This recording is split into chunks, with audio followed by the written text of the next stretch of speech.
하나님 말씀 마태복음입니다. 마태복음 6장 7절부터 13절. 마태복음 6장 7절부터 13절 제가 봉독해 드리겠습니다. 하나님 말씀을 들으십시오. 또 기도할 때 이방인과 같이 중언부언하지 말라. 그들은 말을 많이 하여야 들으실 줄 생각하느니라. 그러므로 그들을 본받지 말라. 구하기 전에 너에게 있어야 할 것을 하나님 너희 아버지께서 아시느니라. 그러므로 너희는 이렇게 기도하라.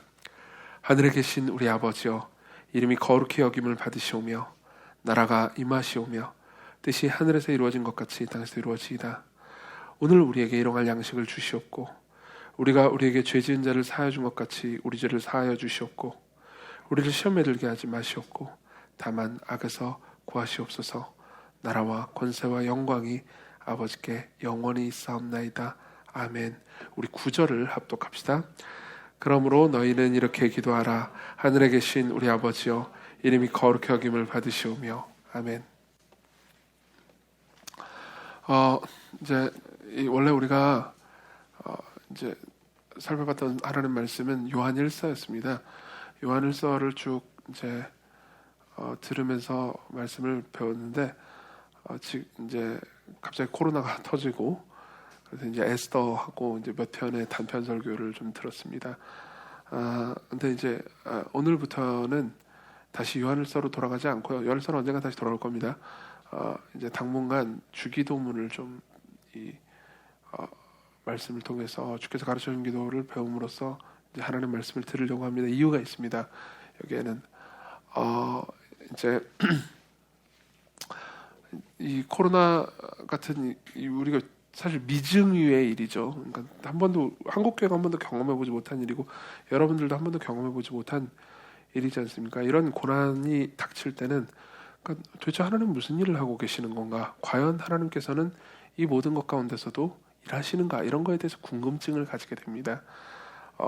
그러다 보니까는 진짜 하나님은 이런 가운데서 일하시는가에 대해서 이제 하나님의 섭리에 대해서 우리가 배울 필요가 있습니다. 여기에 하나님 모든 걸 다스리신다는 사실에 대해서 다시 한번 확신하고 위로를 얻고 그걸 통해서 이제 우리가 하나님 뜻을 살필 필요가 있는데 이제 그걸 위해서 이제 에스더 설교를 좀 했죠. 에스더를 보면서 이제 우리가 하는 어떤 결정이든 심지어 이제 우연과 같은 일처럼 보이는 가운데서도 하나님이 일하신다라는 것을 우리가 이제 다시 한번 들었습니다.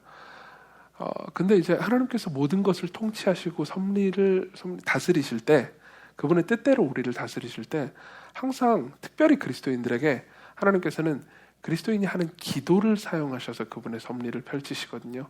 우리가 기도하는 것을 응답하심으로써 세상을 다스리십니다. 무슨 말이냐면 하나님께서 정하신 게 있어요. 그리고 정하신 것을 이루시기 위해서 하나님께서는 우리로 하여금 그것에 대해서 기도하게 하시고 그 기도를 응답하는 방식으로 이 세상을 그분이 정하신 것을 이루신다는 거죠. 여기에 대해서는 이제 주기도문을 쭉 배우면서 또 알게 될 겁니다. 그러다 보니까 이제 하나님의 선하신 뜻을 우리가 알아갈 뿐만 아니라 누리기 위해서 계속 기도를 할 필요가 있습니다. 그래서 저는 이제 이 시기야말로 특별히 기도가 여러분들 모두에게 필요한 시기일 뿐만 아니라 그리고 그 이전에도 여러분들이 나는 뭐 별로 기도하지 않았어 라고 생각하는 분들이 있을 수 있잖아요. 그죠? 근데 이 시기를 기점으로 기도를 좀 여러분들이 배우고 다시 깊은 기도 생활로 들어가는 것을 격려하는 것이 좋겠다 싶었습니다. 그래서 주기도문을 우리 이제 주께서 허락하신다면 10주에서 12주 정도를 보게 될 겁니다. 그럼 이제 여러분들은 이렇게 물어볼 수 있습니다. 그럼 왜 주기도문인가요? 성경에 기도에 대해서 말하고 있는 성경 본문이 되게 많은 것 같은데 왜 하필 주기도문을 배우는 건가요? 이렇게 생각할 수도 있습니다. 주기도문은 이제 엄밀하게 하면은 주님께서 가르쳐 주신 기도죠. 우리에게 주기도문이 이제 주님이 한 기도는 아닙니다. 물론 주께서 이 기도로 기도를 하셨을 겁니다. 하지만 이제 우리에게 이렇게 기도를 해라라고 가르쳐 주신 거죠.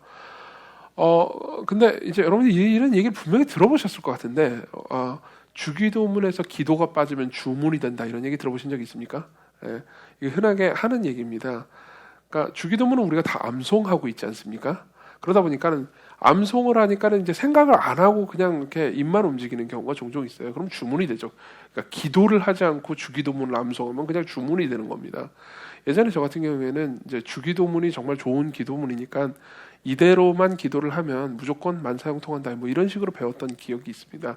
근데 그걸 제가 잘못 배웠는지 아니면 가르쳐준 사람이 잘못 가르쳐준지 모르겠지만 저는 그래서 이제 무의미하게 주기도문만 그냥 쭉 암송하면서 막 2시간 3시간 기도한 적도 있습니다. 그럼 뭐 제 삶이 잘 될 것처럼. 근데 지금 생각해보니까 그냥 주문이었던 거죠. 근데 이 기도의 내용을 깊이 이해하잖아요. 그럼 여러분들은 기도에 대해서 거의 모든 걸 배울 수 있다고 자신하셔도 좋습니다. 예를 들면은 아우구스티누스는 4세기의 교부이자 목회자였죠. 아우구스티누스는 뭐라고 말하냐면 이렇게 얘기한 적이 있습니다.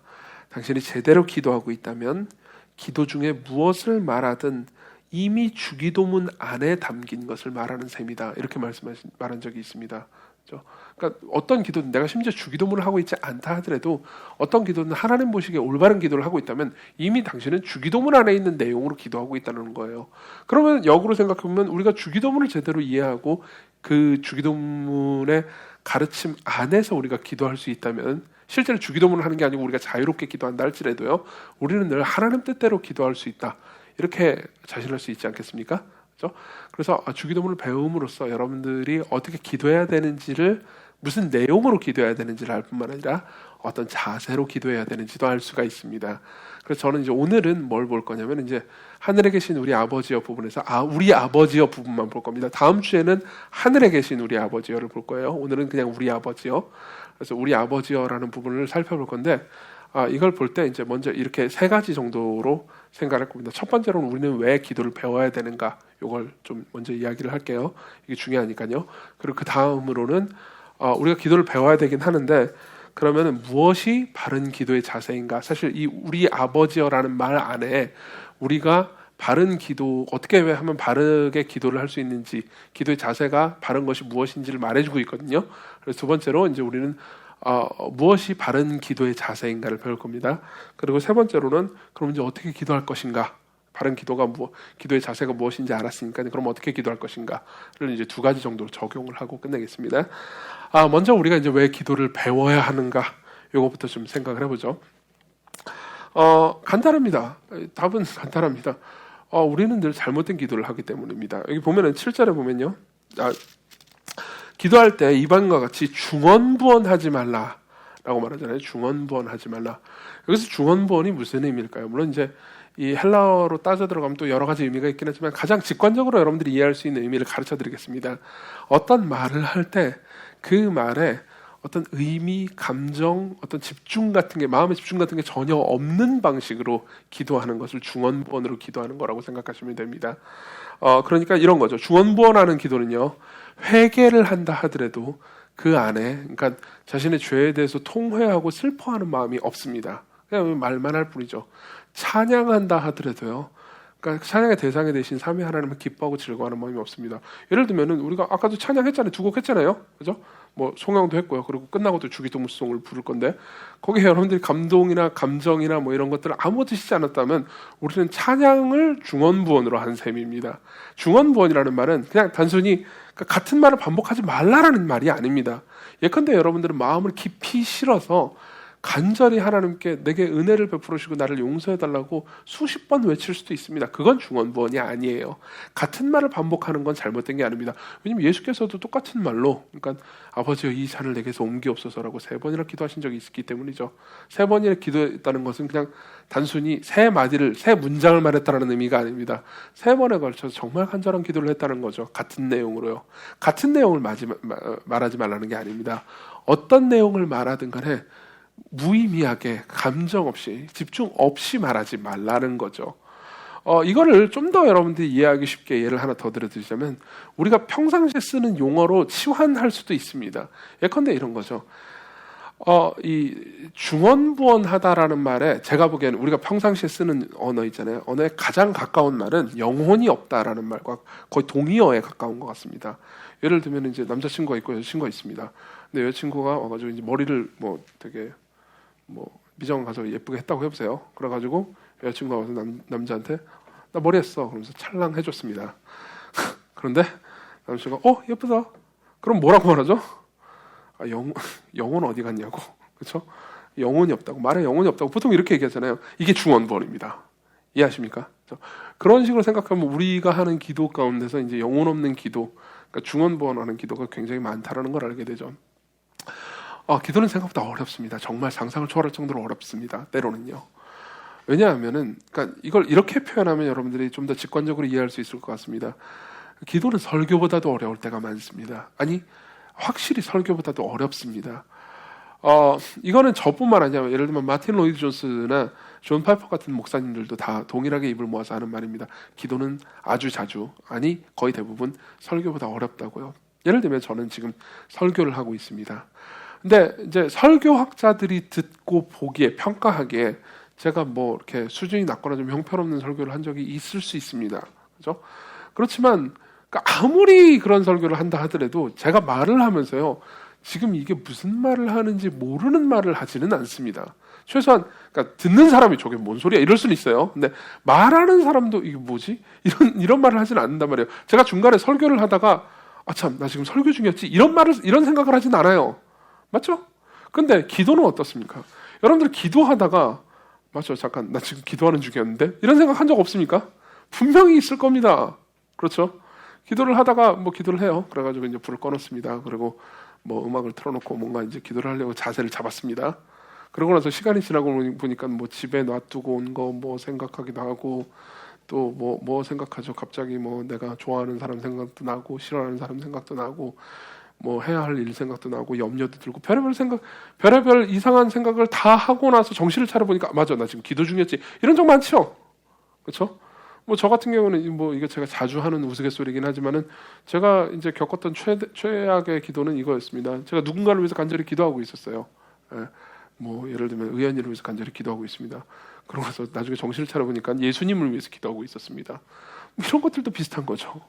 뭐 의원님을 구원해 주세요. 뭐 그러다가 예수님을 구원해 주세요. 이거 어이가 없지 않습니까?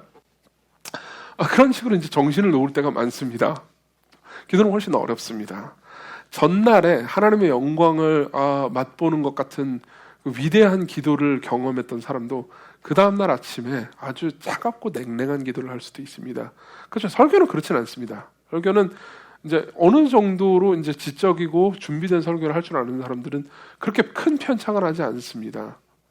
이게 왜 그러냐면요. 기도야말로 정말로 하나님과의 진정한 관계를 가장 직관적으로 가장 즉시 보여주는 도구이기 때문입니다. 그러니까 이런 상황에서 우리가 기도를 배우지 않고 그냥 나 알아서 하겠다. 그렇죠? 이런 것들은 사실은 이제 겸손하지 않은 태도라고 볼 수 있죠. 우리는 많은 사람들이 정말 기도라는 게 그러니까 이거를 기도를 왜 배워야 되느냐? 이거는 뭐 자연스럽게 이렇게 누구나 마음속으로 하고 싶은 말 자연스럽게 하면 그게 기도 아니냐 이렇게 생각할 수 있잖아요. 근데 그렇게 생각하시면 안 됩니다. 여러분들이 기도문이라든가 제가 이제 예전에 이건 추천해드린 적이 있어요. 아서 베넷이라는 사람이 편집한 이 기도의 골짜기라는 책이 있습니다. 기도의 골짜기. 이 책은 이제 청교도들의 기도문을 많이 모아놓은 책이에요. 이런 기도문을 한번 읽어보십시오. 그래서 내가 하는 기도와 이 기도가 얼마나 큰 차이가 있는지 그리고 이 기도를 여러분들이 그냥 읽지 말고요. 그러니까 마음에 집중을 하면서 한자 한자 의미를 새기면서 읽어보면서 하나님 앞에 기도해 보십시오. 아마 여러분들은 굉장히 그러니까 이전에 하는 기도하고는 굉장히 다른 기도를 경험하게 될 겁니다. 자, 그러면은 이제 우리가 기도를 왜 배워야 되는지에 대해서 생각을 해봤으니까 이제 그 다음에 그럼 올바른 기도가 어떤 것인지 물론 이제 주기도문을 배우는 내내 그 올바른 기도가 무엇인지 배우겠지만 특별히 우리 아버지여라는 부분에 있어서 올바른 기도가 어떤 것인지 좀 생각을 해보려고 합니다. 먼저 올바르지 않은 기도부터 배웁시다. 이 6절을 다시 7절을 봅시다. 예수님께서 뭐라고 말씀하시냐면 또 기도할 때 이방인과 같이 중언부언하지 말라. 그들은 말을 많이 하여야 들으실 줄 생각하느니라. 이렇게 말합니다. 말을 많이 하여야 들으실 줄 생각하느니라. 이게 이제 잘못된 기도에 대해서 예수님께서 지적하시는 부분입니다. 이게 무슨 의미일까요? 그냥 기도를 할 때는 짧게 하라는 걸까요? 기도를 할 때 전 때는 말을 많이 하지 말고 단순 명료 짧게만 기도하고 그만해라. 이런 얘기일까요? 그렇지 않습니다. 예수님께서는 밤새도록 기도하신 적도 많습니다. 그렇죠? 그러면은 이 말은 무슨 의미일까요? 이런 겁니다. 말을 많이 해야 듣는다라는 건 내가 기도를 할 때 기도의 분량이라든가 혹은 기도의 정성 같은 것들 있잖아요.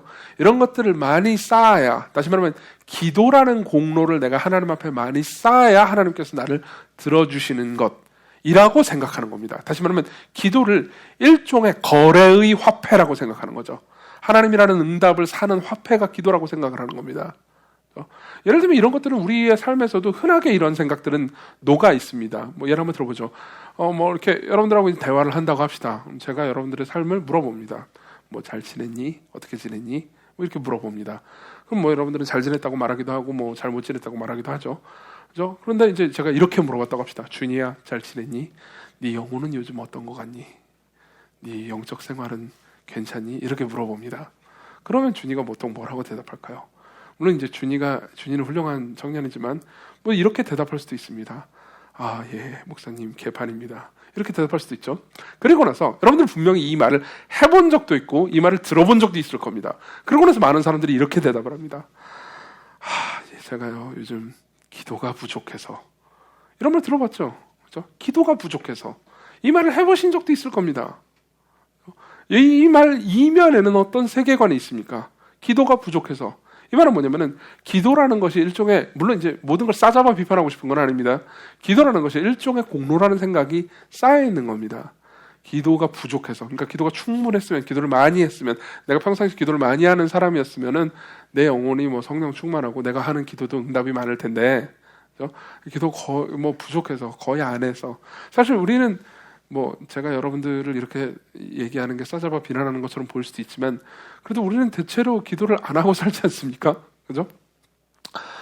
그런 측면에서 그러니까 기도가 부족하니까 내가 뭘 기도해도 하나님께서 들어주실 리 없어. 혹은 기도가 부족하니까 내가 지금 겪고 있는 영적인 침체나 어려움들은 당연한 거야 라는 생각을 가지고 있는 거죠. 물론 그건 어떤 의미에서 맞습니다. 기도를 평상시에 하지 않는 사람은 영적으로 충만하거나 뭐 하나님과의 기쁨을 느낄 수 없죠. 그렇죠? 그렇지만 이걸 공로로 생각하는 것은 잘못된 겁니다. 어떤 의미에서는 우리가 하나님과의 관계가 안 좋기 때문에 기도를 별로 안 하는 거지, 기도를 별로 안 했기 때문에 하나님과의 관계가 안 좋은 거라고 말하기는 어렵다는 거죠. 물론 이건 복잡한 문제니까 다음에 또 이야기를 하도록 하겠습니다. 근데 보십시오. 다시 말하면 기도가 부족해서 혹은 많은 말을 해야 기도를 들으신다라는 생각 이면에서 우리 한층 더 깊이 파고 들어가 볼 필요가 있습니다. 무슨 말이냐면은 예를 설명을 해드릴게요. 우리가 누군가한테 요청을 합니다. 그러면요, 요청을 할 때는 항상 우리에게는 그 요청의 근거가 되는 무언가가 있어야 된다라는 것을 알고 있습니다. 맞죠? 요청을 하려면 요청의 근거가 되는 무언가가 있어야 됩니다. 예를 들어 드릴게요. 제가 이제 지하철을 타고 있습니다. 지하철을 타서 이렇게 뭘 하고 있어요. 그러면요, 우리는 지하철에 타 있는 아무한테나 아무거나 막 요청할 수 없다라는 걸 압니다. 맞죠? 예. 모르는 사람인데 막 요청할 수 없잖아요. 근데 요청할 수 있는 것도 있죠. 그렇죠? 요청할 수 있는 것도 있습니다. 제가 예를 들어서 지하철을 탔습니다. 지하철을 타가지고 은규를 만났습니다. 그래가지고 은규한테, 모르는 사이예요. 모르는 사이인데, 제가 지금 선릉역 가려고 그러는데요. 이거 선릉역 가는 열차 맞나요? 2호선은 선릉역 가는 쪽이랑 지금 여기 기준으로 합정 가는 쪽이 있잖아요. 근데 잘못하면은 제가 선릉역을 가야 되는데 합정을 가게 되지 않습니까? 그럼 물어볼 수 있죠. 그럼 보통 대답을 해줍니까? 안 해줍니까? 해주죠. 그죠? 아예 모르는 사이라도 대답을 해줍니다. 그러면 은규와 저와의 가운데 이런 정도의 요청을 들어주는 거에 근거는 뭘까요? 그 관계의 근거가 뭘까요? 인류의 정도겠죠. 그렇죠? 인류의 혹은 뭐 같은 서울 시민이라는 공동체성 이런 것들 정도일 겁니다. 맞죠? 근데 이런 인류회 같은 거는요, 정말 얇아요. 정말 뭐라고 해야 될까요? 요청할 수 있는 근거가 굉장히 적습니다. 예컨대 선릉역 가려면 어떻게 해야 돼요? 이거는 물어볼 수 있습니다. 그렇죠? 근데 그거보다 한 발 더 나가는 요청은 할 수가 없습니다. 예컨대 제가 은규한테 가서 저기 선릉역까지 같이 가주실 수 있나요? 은규는 지금 합정 가고 있는 중인데 이렇게 말할 수는 없어요. 그럼 전부 다 이건 부적절하다, 무례하다라고 얘기할 겁니다. 제가 가지고 있는 이 가방, 무거운 가방인데 이거 좀 대신 들어주세요. 이렇게 말할 수는 없어요. 그렇죠? 하지만 우리 둘이 친구였다고 합시다. 아주 친한 친구라고 합시다. 그럼 그럴 수 있습니다. 그럼 그렇게 얘기할 수 있습니다. 야, 은규야, 성능역까지 같이 가줘. 나 바빠. 바쁘긴 뭐 바빠. 너 오늘 아무것도 없잖아. 같이 가. 이렇게 말할 수 있죠. 그죠? 나 어깨 아파. 가방 들어줘. 이렇게 말할 수 있습니다. 그죠?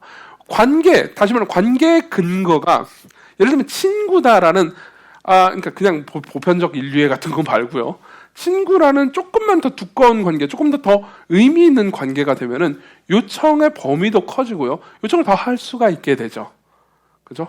근데 보세요. 지금 여기서 말하는 말을 많이 하여 들으실 줄 생각하는 거 있잖아요. 이거는 그러니까 하나님은 이런 식으로 생각하는 겁니다. 하나님과 나와의 관계를 일종의 비즈니스적 거래 관계라고 생각하는 거죠. 나는 비즈니스적 거래 관계의 특징이 뭐죠? 비즈니스적 거래 관계의 가장 큰 특징은 조건적이라는 겁니다. 근데 보세요. 지금 예수님께서 여기 보면은요.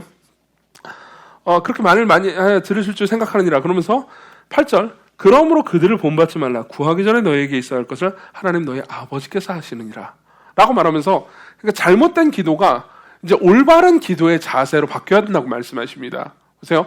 자, 말을 많이 해야 들으실 줄 생각하는 것은 비즈니스적 거래 관계로 하나님을 생각하는 겁니다. 근데 예수께서는 뭐라고 말씀하시냐면 아니다. 너희들의 기도의 근원, 너희들의 기도의 이 관계의 근거는 비즈니스적 거래 관계가 아니다. 하나님은 너의 아버지시다. 너의 아버지시다. 이미 이 말은요. 8절은요. 구하기 전에 너에게 있어야 할 것을 하나님 너희 아버지께서 아시느니라는 말은요. 그러니까 기도 안 해도 된다는 의미가 아닙니다. 그죠? 다시 한번 말하지만 예수께서는 여러 번 기도하셨고 밤새도록 기도하셨으니까요. 그죠? 그럼 이 말은 무슨 말일까요? 이런 겁니다. 니들이 기도를 많이 해야 기도에 어떤 정성을 쌓아야 하나님께서 들어주실 거라고 생각하지 말아라. 너희들은 그럴 수 없다. 오히려 하나님께서는 너희와 비즈니스적 거래 관계가 아니고 너희의 아버지시다. 그렇기 때문에 하나님께서는 너희들이 단순히 구하는 것만 들어주시는 것이 아니고 너희들에게 진짜 무엇이 필요한지 다 아시기 때문에 너희들이 구하는 것 이상으로 구하지 않은 것까지도 응답해 줄 수 있다. 이렇게 얘기하는 셈입니다. 예를 한번 들어보죠. 우리가 어떤 어려운 환경에 처해 있습니다. 그럼 우리는 보통 뭐라고 기도합니까? 하나님, 내가 이런 어려운 고난을 처하고 있습니다. 하나님, 이 환경을 바꿔주세요. 여기서 구원해 주세요. 이걸 나에게 돈을 주세요. 혹은 환경을 바꿔주세요. 이렇게 얘기할 수 있어요. 그죠? 근데 하나님 보시기에 내가 필요할 때, 내가 생각할 때는 내 필요는 이 어려운 일이 사라지는 게 내 필요인 것 같습니다. 근데 하나님 보시기에는요, 나를 볼 때 나한테 진정 필요한 것은 인내라고 보실 수 있습니다. 그렇죠? 우리가 보통 어려운 일이 있으면 어려운 일을 없애주세요라고 기도하지 어려운 일을 인내할 수 있게 해주세요 이렇게 기도하지 않습니다. 여러분들이 가지고 있는 기도 제목 중에서 제일 기도 제목이 중에 안 나오는 것 중에 하나가요. 인내를 구하는 겁니다. 성경에는 여러 군데에서 인내를 구하라고 말하거든요. 근데 우리는 인내를 놓고 기도를 하지는 않습니다. 그렇죠? 무슨 문제 있는데 해결해 주세요. 무슨 문제인데 해결해 주세요. 뭐 어떻게 해주세요. 어떻게 해주세요. 하지만 인내를 구하진 않아요. 근데 우리가 제일 구하지 않는데 우리한테 제일 필요한 거라고 하나님께서 생각하시면 어떻게 하시겠죠? 우리가 지금 당장 구하는 이 기도를 우리가 원하는 대로 응답해 주시지 않고 말씀으로 우리를 훈련시킴으로써 우리가 구하지는 않았지만 우리한테 진짜 필요한 것, 즉 인내를 주실 수 있죠. 이 말을 이렇게 듣지 마십시오. 뭐야? 그러니까는 기도해 주는 거, 기도하는 거에 대해서 안 들어주겠다는 소리자. 그죠? 이건 그냥 마음이 꼬인 겁니다. 오히려 이렇게 들으셔야 됩니다. 아버지가 선하시고 내 모든 것을 아시기 때문에 내가 뭐라고 기도하든 내가 구하지 않은 것까지 다 아시고 나를 채워주시고 나를 진정으로 아끼심으로써 기도를 들으시려고 하는 거구나. 이렇게 들으셔야 되는 거죠. 이해하시죠? 그렇죠? 문제는 뭐냐면 이겁니다. 이 7절과 8절에서 말하고 있는 거는 예수님께서 지금 두 가지 관계를 대조하고 있는 겁니다. 7절에서 이방인들이 보통 하는 기도는요, 관계의 근거를 비즈니스적 거래 관계로 보는 겁니다. 그리고 여기서 지금 8절에서 예수께서 말씀하시는 건 관계의 근거를 가족 관계로 보는 거죠. 비즈니스적 거래 관계와 가족 관계의 차이점은 뭡니까? 비즈니스적 거래 관계는요, 관계의 조건적입니다. 그렇지만 가족 관계는 무조건적이죠. 비즈니스적 거래 관계는요, 우리의 행함의 근거를 둡니다. 그렇지만 가족 관계는 뭐죠? 우리의 존재 자체의 근거를 두죠. 비즈니스적 거래 관계는요, 재화의 가치가 서로 줄 수 있는 재화의 가치가 동등하지 않습니다. 그렇지만 가족 관계는 동등하죠. 이게 무슨 소린가 싶을 겁니다. 예를 들어드리죠. 재화의 가치가 동등. 이게 무슨 소리야? 예를 한번 들어보죠. 어떤 사람이 종이로, 그렇죠? 색종이로 종이학을 잘 접는다고 합시다. 여러분 종이학 알죠? 그죠? 종이학을 되게 잘 접는다. 이렇게 해가지고 예쁘게 만들 수 있어요. 자, 그러면 색종이 한 장으로 종이학을 잘 접어가지고 주면 여러분들 여기에 얼마를 매기겠습니까? 돈 얼마 주면 살 것 같아요? 얼마면 돼요? 뭐 100원? 100원이면 너무 싼가요? 500원? 1000원? 또 1000원이라고 합시다. 천원이면 뭐 제가 생각할 때 박하진 않은 것 같습니다. 천원이라고 합시다. 한 사람은 이제 종이압 적는 기술을 가지고 있어요. 그리고 또 한 사람은 의료 기술을 가지고 있습니다. 뭐 병을 막 코로나 이런 거 막 고칠 수 있어요. 그죠? 그러면 이 두 개의 가치는 동등합니까? 여러분들이 이 두 개를 맞교환할 수 있습니까? 그죠? 어떤 사람이 아무도 모르는 서로 관계도 없는 사람이죠. 가가지고 내가 종이약을 지금 한 마리 접었어요. 그러니까 내 폐렴을 고쳐주세요. 그럼 뭐라고 하겠습니까? 뭐지 얘? 이럴 거 아니에요. 여기서 교환되는 가치는 동등하지 않습니다. 맞죠? 근데 가족은 달라요. 가족은 달라요. 가족은 이럴 수 있습니다. 형이요, 동생한테 형은 종이를 접습니다. 종이를 하나 접어가지고 야, 나 지금 너 아파, 나 좀 고쳐줘. 너 의사잖아. 내가 종이약 줄게. 그죠? 이게 가족 관계가 아니라면 말도 안 되는 소리죠. 근데 가족 관계라면 이렇게 얘기할 수 있습니다. 뭐야, 빨리 일로 와봐. 열부터 재보자. 이렇게 얘기할 수 있어요, 동생이. 그렇죠? 가족 관계는요, 무조건적입니다. 가족 관계는 존재의 근거를 둡니다. 가족 관계는요, 서로 가치를 재고 따지고 하지 않습니다. 여러분 생각해 보십시오. 우리가 하나님 앞에서 우리가 하나님께 드릴 수 있는 게 뭡니까? 오랜 기도라 하더라도요, 하나님 보시기에는 하나님께 기여하는 것도 아니고 하나님 보시기에는 사실상 더러운 옷일 뿐입니다. 여러분 저한테 종이약을 준다고 해서 제가 기뻐하겠습니다. 저 종이약 같은 거 별로 좋아하지도 않아요. 종이약 같은 거 좋아하지 않아요. 여러분들이 종이약을 접어준다고 그러면 제가 기뻐하거나 그게 저한테 기여가 된다고 생각하지 않습니다. 그렇죠? 근데 하물며 우리가 하나님께 드릴 수 있는 건 뭡니까? 우리가 하나님께 드릴 수 있는 건 죄밖에 없습니다. 그렇죠?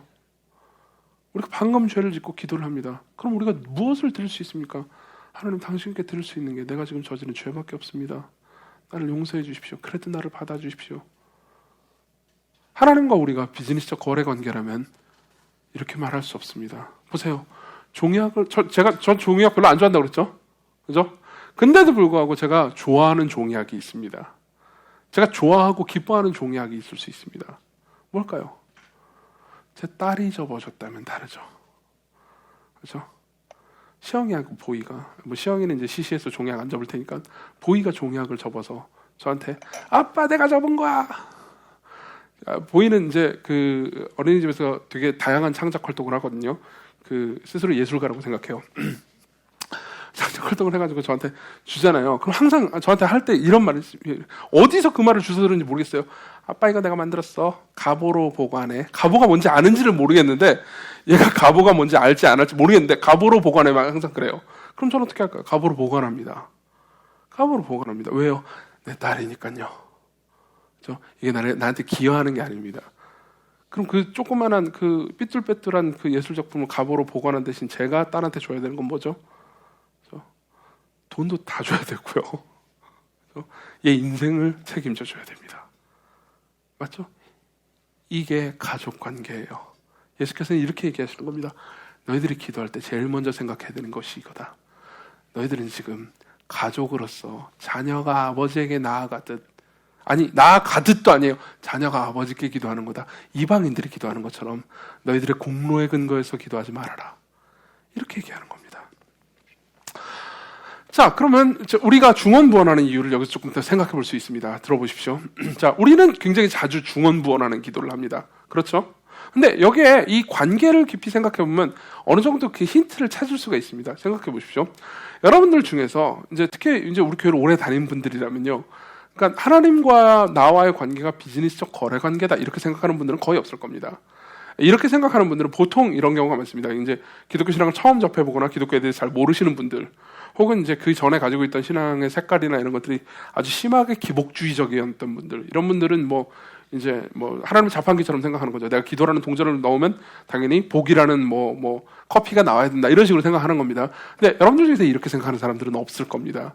이유는 여러 가지죠. 교리를 배웠기 때문에, 아까 제가 말씀드린 것처럼 하나님께서 우리에게 더 좋은 걸 주시기 때문에 때로는 인내를 주실 수 있다.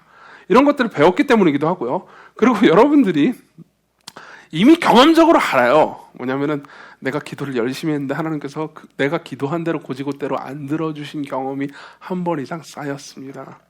맞죠? 그게 트라우마로 여러분들에게 남아있어요. 저 같은 경우에는 옛날에 저 자매를 주시옵소서. 근데 하나님께서 안 주신 그 트라우마가 존재합니다. 뭐 그걸 트라우마라고까지 해야 되는지 모르겠지만 어쨌든 그렇기 때문에 우리는 다 압니다. 뭘 알죠? 내가 그냥 고지고대로 말하는 대로 들어주시는 건 아니라는 걸. 그렇기 때문에 우리가 하나님의 자판기로 생각하지는 않습니다. 근데요, 그렇다고 해서 우리가 하나님 내 아버지라고 생각하지는 않습니다. 물론 아버지라고 말을 하고 기도를 하긴 하죠. 그렇죠? 근데 내가 사랑하는 아버지, 내가 교제를 나눌 아버지라고까지 생각하지는 않죠. 자, 이 양극단을 생각해 봅시다. 한 극단은요, 이건 우리가 진정으로 이 목표를 하고 우리가 그렇게 되어야 하는 극단입니다. 뭐냐면은 하나님을 정말로 아버지로 생각하고 기뻐하고 하나님과 더불어 늘 교제를 나누고 싶어하는 극단입니다. 이건 올바른 기도죠. 그렇죠? 그리고 반대쪽에는요, 뭐가 있냐면요, 하나님을 일종의 자판기로 생각하는 오류가 있죠. 그렇죠? 이건 오류가 아니고 진짜 이거는 참이고요, 이게 오류입니다. 근데 잘 생각해 보십시오. 이 양쪽 끝은요, 공통점을 하나씩 가지고 있습니다. 어떤 공통점을 가지고 있는지 아십니까? 둘 다 뜻밖에도 기도를 많이 합니다. 자, 보세요. 하나님이 나를 진정 사랑하시는 아버지라고 생각하는 사람이 있다고 합시다. 그 사람은 기도를 많이 하게 될 겁니다. 아버지가 좋으니까요. 아버지와 교제 나누는 게 좋으니까요. 그렇죠? 근데 한쪽 극단, 하나님 자판기로 생각하는 사람이 있다고 합시다.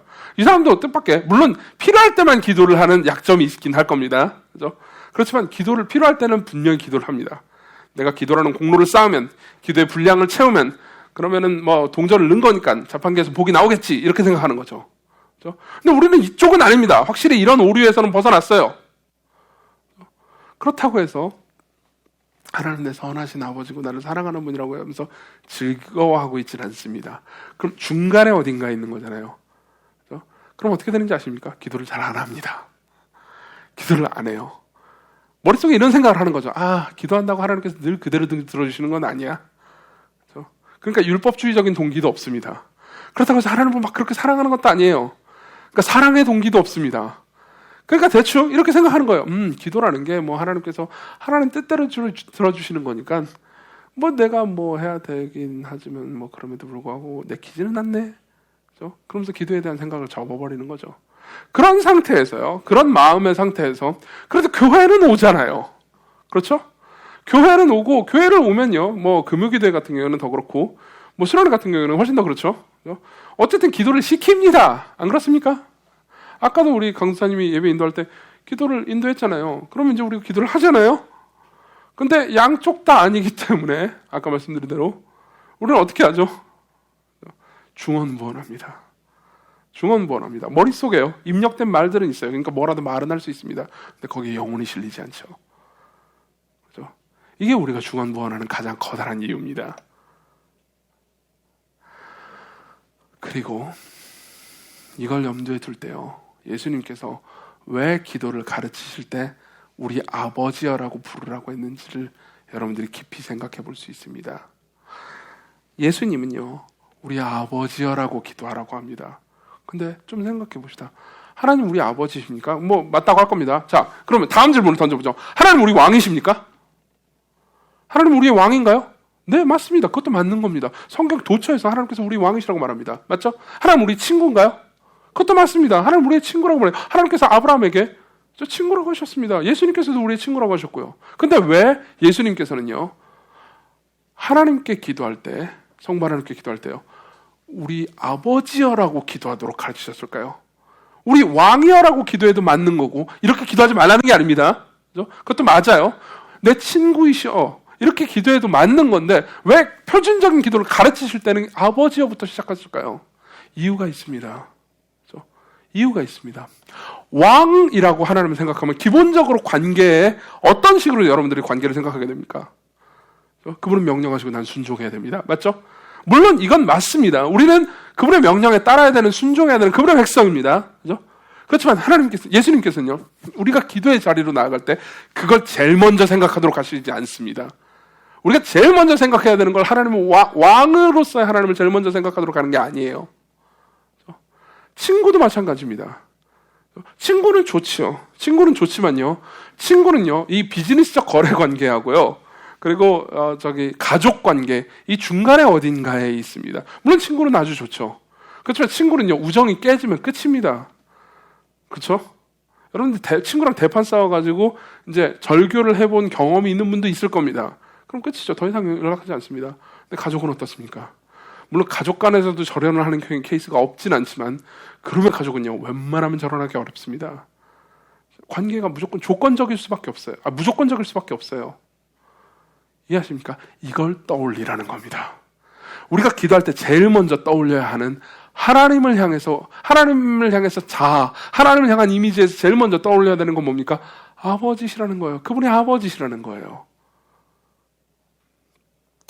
자, 그럼 우리는 물어볼 수 있죠. 어떤 근거로요? 우리가 어떤 근거로 하나님께 아버지라고 부릅니까? 우리가 뭘 근거로 해서 하나님을 아버지라고 부르고 아버지라고 대할 수 있습니까? 예를 한번 들어보죠. 지나가는 꼬마가 있습니다. 아주 귀여운 꼬마긴 해요. 그래서 저는 근데 제가 보기에 처음 보는 꼬마입니다. 근데 그 꼬마가 저한테 와가지고 이렇게 얘기합니다. 저기요, 장난감 사주세요. 그럼 제가 뭐라고 반응 할까요? 뭐 귀엽긴 하겠죠. 그래서 그래, 뭐 사줄까? 종이약 사줄까? 근데 이 친구가 그렇습니다. 이렇게 얘기합니다. 아니요, 겁내 비싼 거요. 아니, 나를 토이저러스로 데려가 주세요. 토이저러스 아시죠? 장난감 가게. 거기서 내가 사고 싶은 거 다 사게 해주세요. 그럼 제가 뭐라고 할까요? 네가 귀엽긴 하지만은 좀 이상하구나 라고 말하겠죠. 근데 이 친구는 한 발 더 나갑니다. 아니, 그러지 말고요, 당신 집에서 내가 살게 해주세요. 난 당신 집에서 살아야 되겠어요. 나를 먹여주고 재워주고, 그뿐만 아니라 나를 정서적으로도 채워주세요. 내가 학교 가면 학비를 대주고요, 대학 가도 대학교 등록금을 대주고, 용돈도 매달 꼬박꼬박 주셔야 됩니다. 이렇게 얘기하면 뭐라고 할까요? 제가 헛웃음만 나오겠죠. 그러면서 제가 이렇게 할 겁니다. 뭘 근거로 내가 너한테 그렇게 해줘야 되니? 너 엄마 없니? 아빠 없니? 아니, 무조건 그렇게 해주세요. 그럼 제가 이렇게 얘기할 겁니다. 넌 내 자식이 아니잖아. 내 자녀가 아니면 그렇게 해주는 것이 부적절하지. 이렇게 말하지 않을까요? 똑같습니다. 여러분, 우리는요, 특히 기독교인들은 막연히 하나님 아버지 맨날 우린 그렇게 기도를 배우잖아요. 그러다 보니까 그게 그냥 당연한 줄로 아는데, 생각해 보십시오. 하나님은요, 우리 아버지가 아닙니다. 생각해보세요. 우리는 그냥 피조물일 뿐이에요. 우리는 피조물일 뿐이라고요. 피조물들 모두가 하나님을 아버지라고 부르는 게 아닙니다. 예를 들면 천사들은요, 하나님을 아버지라고 부를 수 없습니다. 하나님을 아버지라고 부를 수 없어요. 성경에 보면요, 어느 때 천사 중 누구에게 너는 내 아들이라 오늘날 내가 너를 낳았도다 라고 말했느냐라고 묻습니다. 히브리서 1장에 보면요. 무슨 말이냐면 하나님은 천사들을 향해서 그들이 하나님을 아버지라고 부르는 거 허락한 적이 없다는 겁니다. 피조물이 다 하나님의 아버지라고 부르는 것이 아닙니다. 우리는 그 중에서도요, 천사보다도 못한 존재일 뿐만 아니라 천사들과 달리 죄를 짓는 존재입니다. 천사들은 죄 안 지어요. 걔들이래. 그분들은 깨끗해요. 근데 우리는 범죄하지 않습니까? 우리가 무슨 근거로 하나님의 아버지라고 부릅니까? 재밌는 게 뭐냐면요, 보통의 일신교 있죠. 뭐 다신교는 당연하고요, 그죠? 보통의 일신교 중에서요, 하나님을 아버지라고 부르면서 친근하게 기도하는 종교는 없습니다. 없습니다. 이슬람교에서는 절대 하나님의 아버지라고 부르지 못합니다. 유대교도 마찬가지예요. 예수님이 이 땅에 오셨을 때요, 예수님이 이 땅에 오셨을 때 제일 미스테리였던 게 뭔지 아십니까? 예수님이 이 땅에 오셔서 활동하실 때요, 사람들이 예수님 보면서 제일 기겁했던 것 중에 하나는 뭐냐면은 예수님이 툭하면 하나님을 아버지라고 부른다는 거였습니다. 우리 입장에서는 되게 당연하죠. 예수님 하나님의 영원한 아들인데 당연히 하나님의 아버지라고 부르지 싶잖아요. 근데 1세기 유대인들이 예수님을 볼 때는요, 저 메시아 행세를 하는 사람이 있어요. 뭐 저 사람이 기적도 행하고 막 그랬어요. 그래서 범상치 않은 사람이다 싶은데 저 인간이, 다른 사람들이 볼 때요, 예수님 보면서 툭하면 하나님의 아버지라고 불러요. 이건 굉장히 이상한 거였습니다. 아니, 이상한 걸 더 넘어서 신성모독적인 거였죠. 실제로 요한복음 5장에 보면 이런 말씀이 있습니다. 제가 읽어드릴게요. 18절. 유대인들이 이로 말미암아 더욱 예수를 죽이고자 하니 이는 안식일을 범할 뿐만 아니라 하나님을 자기의 친아버지라 하여 자기를 하나님과 동등으로 삼으심이로라.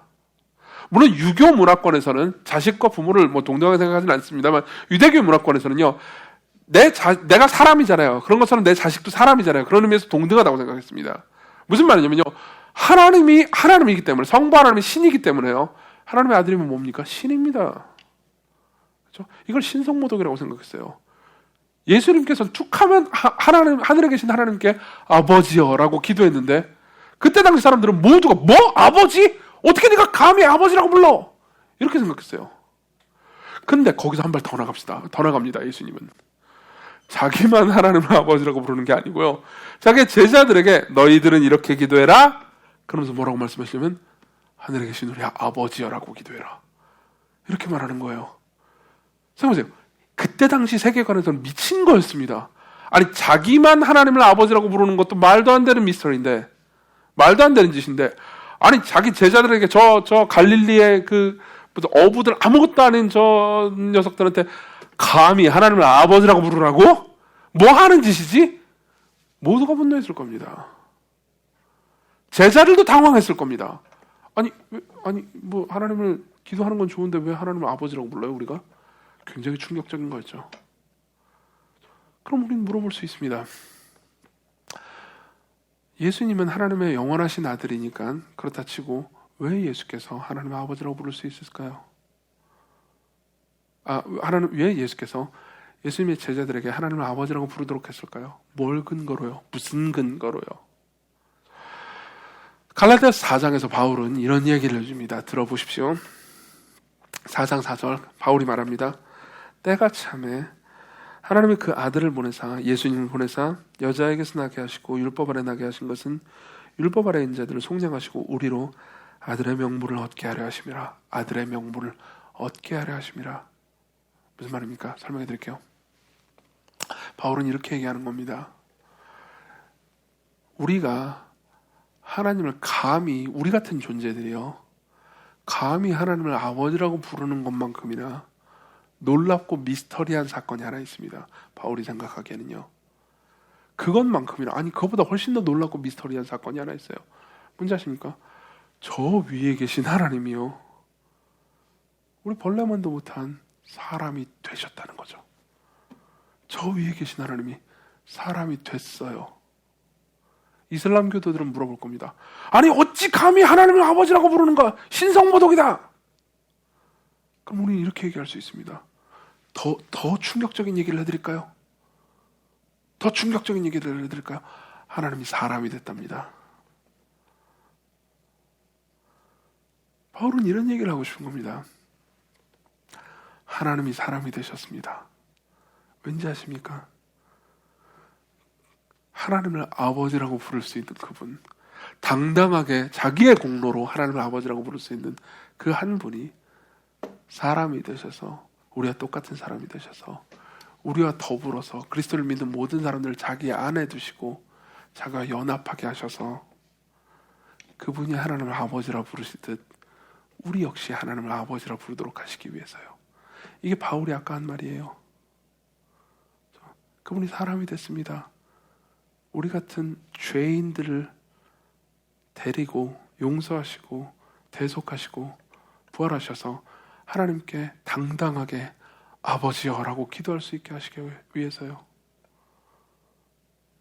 여러분, 이 명분을 우리가 얻게 하기 위해서 그리스도께서 행하신 것을 생각해 보십시오. 여러분들 지금부터 제가 물어보는 질문에 답을 다 할 겁니다. 예수님께서요, 이 땅에 사시면서요, 성부 하나님을 늘 아버지라고 부르셨잖아요. 근데 단 한 번 성부 하나님을 아버지라고 부르시지 않은 적이 한 번 있습니다. 언젠지 아십니까? 기억하십니까? 여긴 다 모르는군요. 십자가에서였습니다. 이거 세가족반에 나와 있어요. 책에. 십자가에서였어요. 십자가에서 예수께서 뭐라고 말씀하십니까? 딱 한 번 이렇게 말씀하십니다. 나의 하나님 어찌하여 나를 버리셨나이까? 나의 하나님 어찌하여 나를 버리셨나이까? 예수께서요, 십자가상에선 하나님을 아버지라고 부르지 못하셨습니다. 왠지 아십니까? 지금 생각해보세요. 성부 하나님께서는 원래 자기 아들에게 못할 짓을 하고, 아들한테 하면 안 되는 짓을 하고 계시는 거예요. 자녀를 버리는 건 악합니다. 맞죠? 근데 성부 하나님께서 예수님을 버리고 계십니다. 왜요? 이건 성자 하나님의 계획이기도 했습니다. 왜요? 우리가 하나님 앞에 받아야 되는 저주와 진노를 그분이 가져가시고, 우리가 원래 마땅히 살아야 되는 하나님께 순종하는 모든 순종의 삶을 그분이 대신 사셨습니다. 우리가 받아야 되는 저주를 그가 가져가셨기 때문에, 우리가 가지고 있는 죄를 그가 가져가셨기 때문에 십자가상에서 성자 하나님은 성부께 버림받습니다. 우리가 마땅히 받아야 되는 버림받음을 그분이 대신 당한 거죠. 즉 예수께서는요, 우리가 하나님을 아버지라 부르도록 하시기 위해서 그분이 십자가에서 하나님을 아버지라 부르지 못하셨습니다. 우리가 하나님을 아버지라 부르도록 하시기 위해 그분이 십자가에서 하나님을 아버지라 부르지 못하셨어요. 버림받으셨습니다.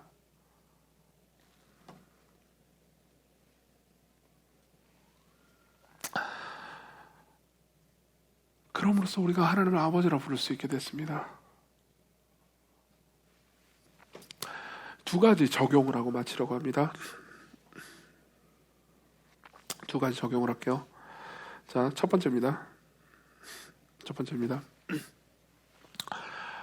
두 번째 먼저 다 가르쳐드릴게요. 첫 번째는요, 우리가 예수님의 이름으로 기도해야 된다는 거고요. 우리가 실천적으로 어떤 적용을 해야 되는지, 첫 번째는 예수님의 이름으로 기도해야 된다는 거고요. 그리고 두 번째로는요, 오늘부터 기도를 시작해야 된다는 겁니다. 두 가지를 하나씩 얘기해 드릴게요. 첫 번째, 우리는 예수님의 이름으로 기도해야 됩니다. 설명해 드리겠습니다. R.A. 토레이라는 목사님이 있습니다. R.A. 토레이라는 목사님이 있습니다. 굉장히 미국의 굉장히 훌륭한 목사님이었고요. 그리고 그분이 이제 성령 하나님의 사역에 대해서 쓴 책들은 좀 굉장히 유명합니다. 우리나라 말로도 번역이 됐어요. 근데 이분이 쓴 책, 이분이 이제 호주에 가서 설교를 하신 적이 한 번 있습니다. 이제 호주에서 이제 미국에서 유명한 목사님이 설교를 하러 왔다고 하니까 이제 많은 사람들이 몰려들었죠. 그래서 이제 설교를 하기 전에 이제 어떤 토리 목사님 앞으로 어떤 쪽지가 하나 와요. 누가 이제 대신 보낸 거죠. 그래가지고 이제 설교하기 직전에 그 쪽지를 좀 메모를 읽어봤는데 이런 내용이 적혀 있습니다. 들어보십시오. 존경하는 토리 목사님, 틀림없이 하나님의 뜻이라고 믿는 기도 제목을 두고 저는 오랫동안 기도해 왔지만 응답을 얻지 못했습니다. 지난 30년 동안 장로교회에 다니면서 기복 없는 신앙생활을 하려고 꾸준히 노력했습니다. 25년째 주일학교 교장을 맡고 있고 장로가 된 지도 20년이 넘었습니다. 그런데도 하나님은 제 기도를 들어주시지 않습니다. 납득이 가지 않습니다. 어찌된 셈인지 설명해 주시면 좋겠습니다. 이렇게 기도한 거예요. 이렇게 얘기한 거예요. 보세요. 간단하게 얘기하면 이렇습니다. 나는 여러분들도 이런 적이 있잖아요. 그죠? 내가 기도하는데 왜 하나님 안 들어주시죠? 제가 이렇게 열심히 기도했는데요. 제가 교회를 안 갔습니까? 제가 뭘 안 했습니까? 제 많은 젊은 날들을 하나님께 바치지 않았습니까? 왜 내 기도를 안 들어주시는 거죠?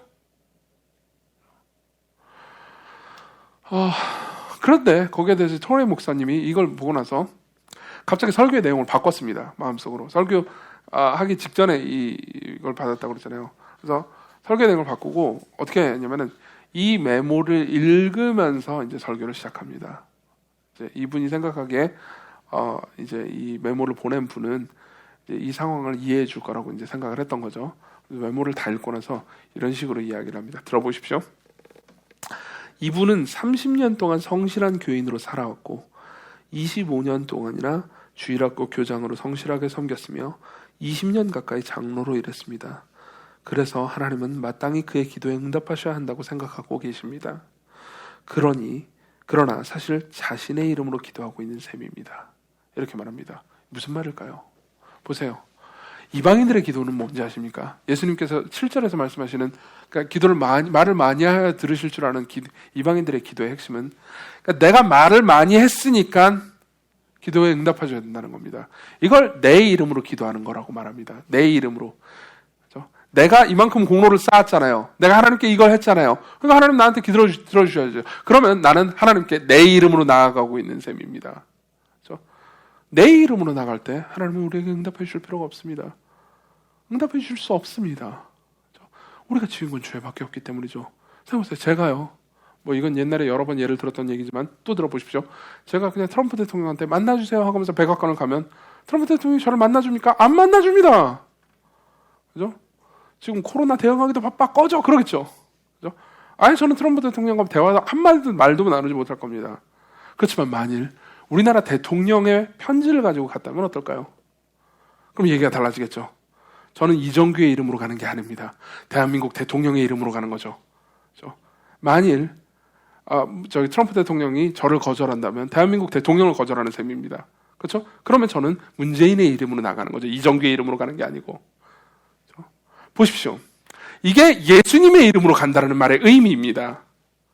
예수님의 이름으로 간다는 건 내 공로가 다 아무것도 아니고 내가 하나님께 열심히 기도했거나 그동안 열심히 신앙생활을 했기 때문에 하나님이 나를 들어주셔야 되는 것이 아니고 그리스도께서 나를 위해서 하신 일 때문에 당신이 나를 만나달라고 구한다는 겁니다. 생각해 보십시오. 이 주기도문은요, 예수님의 이름으로 기도합니다라는 말이 없습니다. 맞죠? 어디를 봐도 없습니다. 근데 칼빈 같은 경우에는 이렇게 얘기합니다. 하늘에 계신 우리 아버지여라는 말이죠. 우리 아버지여. 이 말 안에 우리가 예수님의 이름으로 기도한다라는 의미가 들어있다고 말합니다. 왜 그런지 아십니까? 우리가 그리스도를 힘입지 않는다면, 그렇죠? 우리가 그리스도라는 중보를 거치지 않는다면, 그리스도와 연합하지 않았다면, 예수 그리스도의 이름으로 나가지 않는다면 우리는 누구도 하나님을 아버지라고 부를 수 없습니다. 우리가 누군데, 우리 같은 죄인이 왜 하나님을 어떻게 무슨 권리로 하나님을 아버지라고 부릅니까? 근데 우리가 그리스도 안에 있다면요, 그렇죠?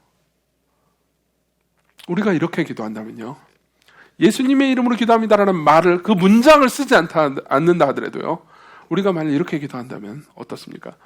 하나님, 저는 제 공로를 당신 앞에 내세울 수가 없습니다.